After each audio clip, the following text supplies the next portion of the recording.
Jenderal Muldoko mengancam akan memidanakan pihak yang membocorkan surat rekomendasi pemberhentian Letnan Jenderal Prabowo Subianto sebagai perwira tahun 1998. Sebelumnya, surat ini tersebar sejak sepekan lalu di media sosial. Seusai memberikan pengarahan kepada seluruh Pangdam di Mabes TNI di Cilangkap, Panglima TNI Muldoko mengatakan pembocor surat pemberhentian Letjen Prabowo Subianto harus dipidanakan. Dia juga mengatakan surat itu sendiri tidak pernah disimpan di Mabes TNI. Saya sudah tanya kepada Kasetum saya, apakah dokumen DKP itu ada di Mabes TNI? Tidak ada. DKP, diulangi, dokumen DKP itu tidak ada di Mabes TNI. Saya sudah cek kepada Kasetum yang bertanggung jawab untuk mengamankan arsip-arsip itu. Kalau saya ditanya apakah itu benar atau tidak, saya sendiri belum pernah membaca DKP itu. Terus kejar itu. Kita juga sedang kejar siapa yang membocorkan. Itu ada undang-undangnya itu. Membocorkan rahasia negara dihukum itu. Pidana itu. Sebelumnya Menteri Pertahanan Purnomo Yuskiantoro juga telah memastikan bahwa surat tersebut tidak tersimpan di Mabes TNI. Sementara Ketua Tim Pemenangan Prabowo Hatta, Mahfud MD, juga sudah pernah menanggapi peredaran surat DKP ini. Mahfud tidak menampik isi surat tadi. Enggak, justru kita yang nyuruh nyebar-sebarkan aja, wong itu buktinya diberhentikan dengan hormat. Kalau diberhentikan tidak dengan hormat baru masalah, itu diberhentikan dengan hormat. Sehingga tidak ada masalah hukum apapun kalau sudah diberhentikan dengan hormat. Sejumlah jenderal yang namanya tercantum sebagai anggota Dewan Kehormatan Perwira dalam surat itu, seperti Agung Gumelar dan Fahrul Razi, tidak membantah isi atau substansinya. Surat bertanggal 21 Agustus 1998 itu diantaranya mengungkap sejumlah alasan pemberhentian Prabowo. Salah satunya memerintahkan Satgas Mawar untuk melakukan penculikan terhadap sejumlah aktivis. Tim Liputan Metro TV. Lakukan itu atas perintah. Kalau memang atas perintah berarti perintahnya Pangap. Dan dari Pangap sendiri tidak pernah menyatakan? Tidak menyatakan itu. Oke, kenapa? Tapi terus di publik pengakuannya perintah dari Presiden Soeharto. Setelah berbelas tahun kemudian baru mengakui itu. Saya rasa ya, betul. Oke, nah kenapa pada saat itu Pak dari DKP sendiri tidak merekomendasikan untuk dibawa ke Mahkamah Militer? Begini, ya waktu peristiwa ini terjadi, ini kan peristiwa besar ya, mengundang reaksi keras, ya, respon keras baik dari dunia internasional ataupun dari dalam negeri. Maka Puspom diberi tugas untuk melakukan interogasi kalau tidak salah ya. Itu bisa tanya sama Pak dan Puspomnya waktu itu Pak Samsul Jalal. Ya. Dan ternyata Puspom kemudian merekomendasikan kepada Pangap agar supaya dimahmilkan. Jadi emang ada indikasi tindak pidana dari Puspom sendiri ya? Dimahmilkan ya. Tapi ya tahu sendiri ya suasana kebatinan waktu itu ya. Ya, yang namanya Prabowo itu kan mantu Pak Harto, mantu presiden ya. Jadi diperhalus lah, sudahlah selesaikan lewat DKP saja.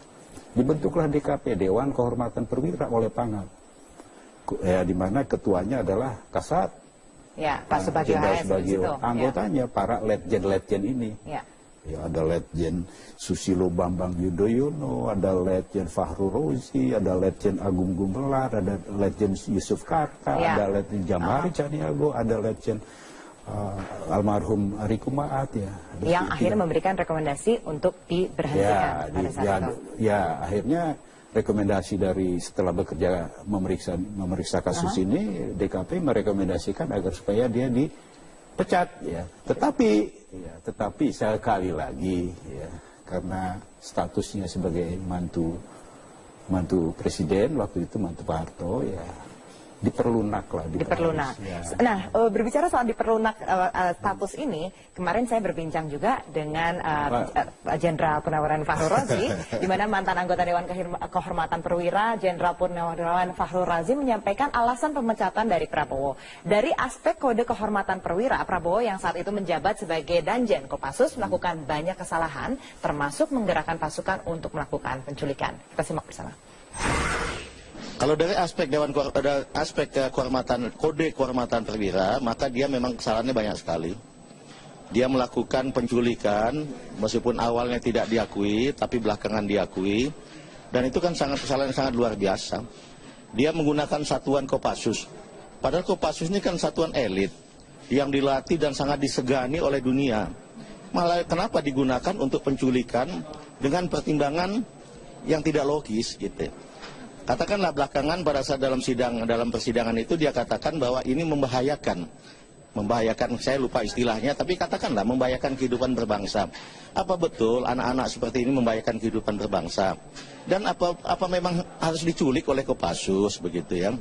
Itu pertimbangan kami yang utama, dan kami ke belakang melihat beberapa kasus lainnya. Dalam banyak kasus lainnya memang kami diidentifikasi memang Pak Prabowo ini udah sangat tidak disiplin ya. Dalam beberapa tugas misalnya, mestinya satuan-satuan dia itu di BKU-kan. Dia bukan satuan operasional. Perlu digarisbawahi bahwa Kopassus ini adalah satuan pembinaan. Dia bukan satuan operasional.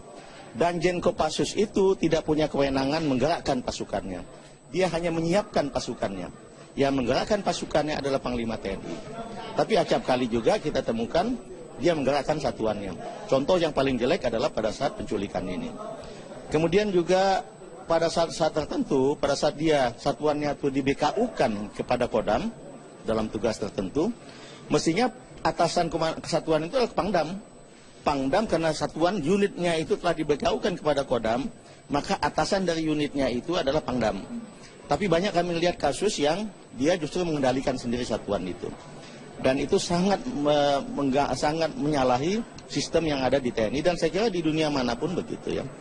Dan beberapa kasus lainnya, termasuk misalnya dia sering tidak ada di tempat, atau kita tanya kemana dia ada di sebuah negara tertentu begitu ya. Dan ini sangat tidak disiplin dan membahayakan. Apalagi terakhirnya pada saat dia melakukan penculikan itu. Penculikan pada saat itu terus terang saja kami hanya fokus kepada yang diculik yang sudah kembali. Kami tidak sedikit pun menyentuh yang hilang. Dari hasil itu saja kami anggap dia sudah sangat pantas dipecat.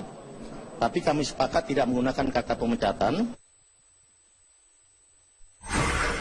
Nah, Pak, dari Pak Fahrul Razi sendiri tadi menyatakan sepertinya ada yang istimewa lah kalau dari sepanjang karir Prabowo di militer ini. Bapak kan dulu atasannya juga nih, atasan Prabowo. Betul ada itu Pak, adanya keistimewaan itu sebagai menantu presiden pada saat itu? Ada sekali memang ya. Banyak sekali keistimewaan atau privilege yang didapat oleh Pak Prabowo dengan statusnya sebagai mantu presiden. Termasuk menggerakkan satuannya sendiri. Itu kalau itu sih bukan itu sih sudah pelanggaran itu ya. Sudah indisipliner kalau itu sih. Kalau seperti yang katakanlah ya seorang naik pangkat ini kan ya kadang-kadang 3 tahun sekali. Ya. Tergantung apa yang telah reputasi yang dibuat tuh. Ini pernah kalau tidak salah tidak sampai 1,5 tahun 3 kali naik pangkat. Yaitu karena statusnya sebagai mantu presiden ya. Baik. Itu yang tapi oke lah ya itu satu yang diterima atau yang dipunyai oleh dia. Tetapi sejauh bahwa tidak melakukan hal-hal yang di luar kewajaran sebagai seorang panglima, seorang perwira tinggi, saya rasa itu mungkin bisa dimaklum. Tapi apa yang disampaikan Pak Fahrul Razi itu semuanya seperti itu. Saya sendiri sebagai komandan waktu itu Danjen Kopassus ya, saya kena tegur sama Kasat nih. Kenapa tuh Pak? Kamu nih itu si Prabowo itu kalau keluar lapor nggak sama kamu, gitu kan?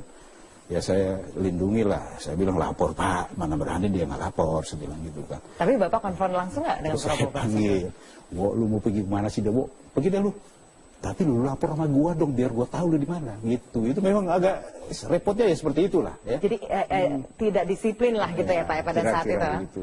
Oke. Nah Pak, seperti yang tadi kita bahas, kasus penculikan ini Bapak tadi mengatakan menyedot sekali perhatian publik. Tidak hanya di Indonesia, tapi juga di dunia internasional. Dan sampai sekarang juga masih belum terungkap sebenarnya ya Pak.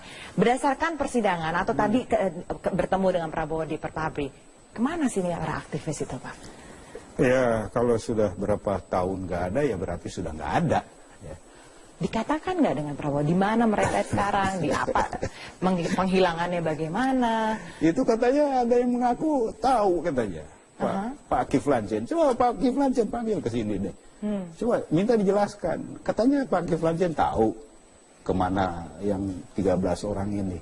Ya, diundang aja kemari dong Pak Kiflan Zain. Baik. Dan Saya nggak tahu kemana itu. Yang jelas pasti sudah nggak ada lah. Ya. Iya.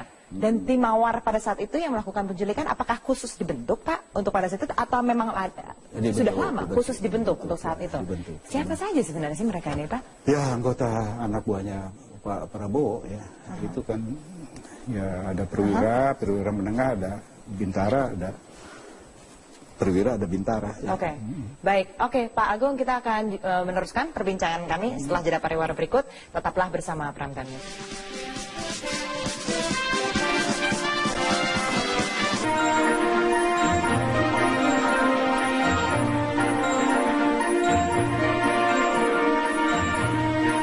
Tiada pengikut yang salah, hanya pemimpin yang salah. Sekarang pertanyaannya, bagaimana Bapak ingin menyelesaikan pelanggaran hak asasi manusia masa lalu dan menjaga hak asasi dipertahankan pada masa datang? Dalam pelaksanaan tugas sebagai prajurit, manakala kita melaksanakan tugas dengan sebaik-baiknya, yang menilai itu adalah atasan. Jadi saya mengerti Pak, arah Bapak. Tidak apa-apa, tidak apa-apa, ya. Saya tidak apa-apa, tetapi saya ada di sini. Saya sebagai mantan prajurit telah melaksanakan tugas dengan sebaik-baiknya. Selebihnya atasannya menilai. Apakah saya kan arah Bapak kira-kira gitu, bahwa saya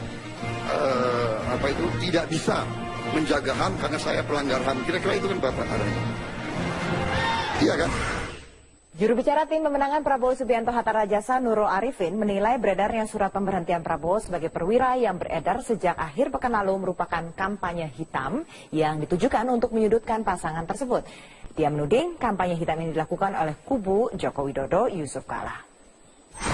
Black campaign ini kita mulai identifikasi dari awal ya. Black campaign ini ada sejak mulai dari RIP kepada Pak Jokowi, kemudian pembakaran posko, kemudian isu Babinsa, dan terakhir adalah isu tentang surat DKP yang bocor ini. Ini semuanya kalau kita identifikasi kemudian akhirnya terbuka semua ke publik, yang membuat adalah kubu lawan sendiri. Pak Agung, katanya kubu lawan sendiri nih yang membuat nih akhirnya jadi terbuka semuanya tentang surat pemecatan. Yang pertama, masyarakat rakyat harus betul-betul paham dengan jelas ya, apa itu black campaign, apa itu negative campaign. Ya. Kalau black campaign itu tidak didukung oleh fakta. Ya. Jadi harus bisa membedakan antara fakta ya, dengan isu. Ya. Ini fakta yang sekarang ini kita. Kalau yang disampaikan sekarang yang dibahas sekarang itu fakta yang terjadi pada tahun 98. Bukan isu, bukan black campaign. Baik. Bukan, itu mungkin negative campaign mungkin ya, merugikan. Oke, terus tadi ada penilaian bahwa tegas katanya kan. Ya, Pak Prabowo bilang harus tegas memimpin itu. Gini, saya ingin masyarakat juga lebih dewasa dalam mengartikan apa itu tegas.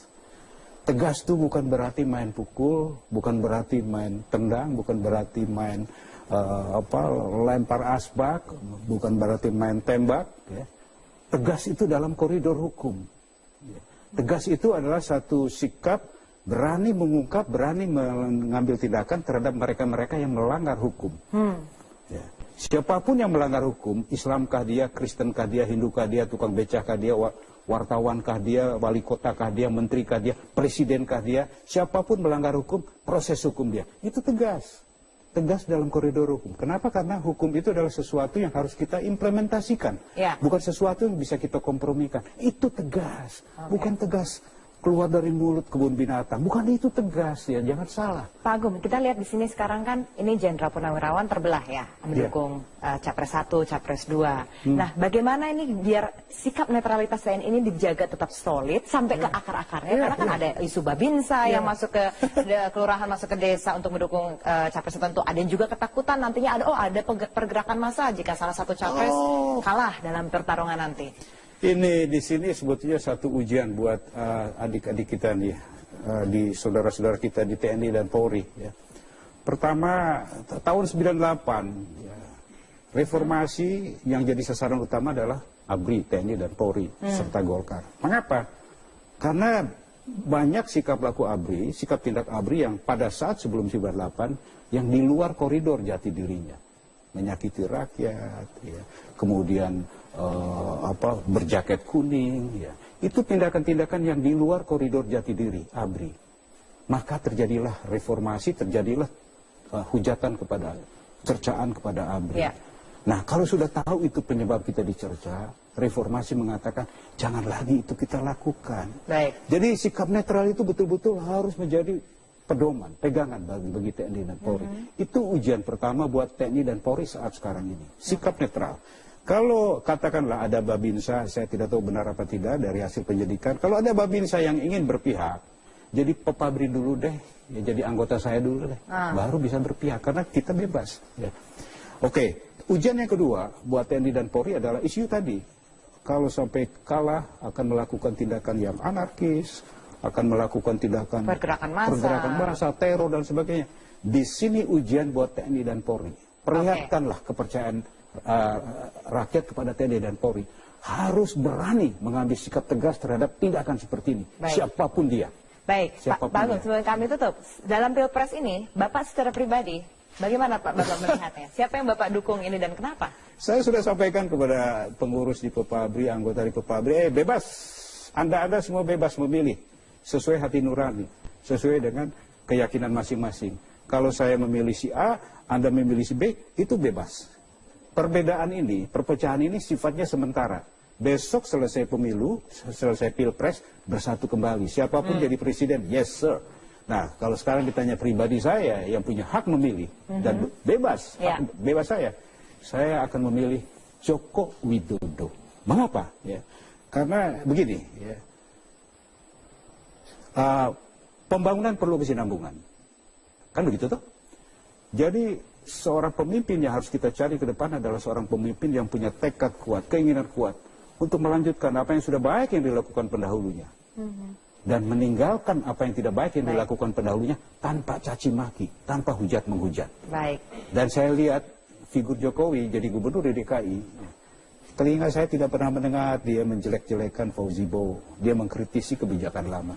Itu saya tidak mendengar. Itu alasan pertama. Alasan kedua, ya, era global itu era kompetitif. Peran pemerintah itu akan semakin melayani, menjadi melayani, memfasilitasi, regulator. Ya. Jadi peran swasta yang akan mengemuka. Kalau kita ingin meningkatkan ekspor, kita harus tahu siapa pemeran utamanya, eksportir. Ya. Tugas pemerintah adalah berdayakan mereka, fasilitasi mereka. Dan Anda lihat Jokowi bisa melakukan. Jadi, ya, pemimpin ke depan yang harus kita cari adalah pemimpin yang bisa jadi kepala pelayan masyarakat. Baik. Bukan yang arogan lagi. Ya, gitu. Pak Agung Gumelar, terima kasih banyak atas waktu Anda bersama dengan kami. Pemirsa,